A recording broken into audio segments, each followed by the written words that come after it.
Holy Pokemon Gen 10 just got leaked! Pokemon Winds and Waves is the next generation of Pokemon taking place in Southeast Asia, specifically Malaysia. The legendaries are based on storms and waves, and they use their power to guide humans and Pokemon. They only accept humans that have correctly raised the Seed Pokemon. You're probably wondering what that is. A Seed Pokemon is the generation's new mini mechanic. It's a baby Pokemon of species encountered in the resort areas, and it's said to have infinite variations of its form. The evolution for the Seed Pokemon will be procedurally generated, including unique patterns for flowers and fractals, so every player will have a different looking Seed Pokemon evolution. Kind of like Spinda. You get the Seed Pokemon in the beginning of the game, and a lot of the game's progression is based on how you raise it. The new game's themes are Infinity and Exploration.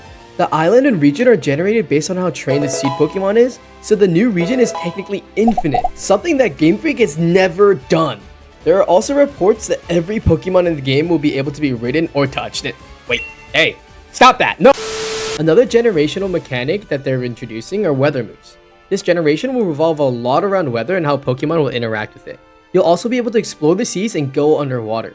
Pokemon Wind and Waves are going to have both gyms and Lord Pokemons, having a total of 18 challenges, one for each type, and they'll be inspired by the Sustainable Development Goals. After clearing all 18 challenges, you'll be able to challenge the champion. Nintendo wanted to break the pattern of always starting the game in a small town, so you're going to be starting in a big city based on Kuala Lumpur. You, your mom, and your brother just want a trip in a lottery and get taken to a vacation. You start your adventure in the big resort hotel, where they want this hotel to serve as an MMO lobby where you can kind of see other players, interact with them, and have quest sports and stuff.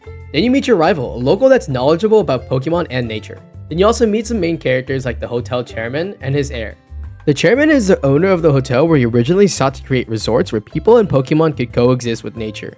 But after an incident where his kid was killed by a Pokemon, he began to push aggressively for development and came to hate Pokemon. The main villain group for this game is a for-hire group that destroys nature to expand land for profit. They have no ideals, they just complain while working for their salary. That's about everything the leaks provided for Gen 10. Let me know what you think about this in the comments, and like always, please like, follow, and subscribe.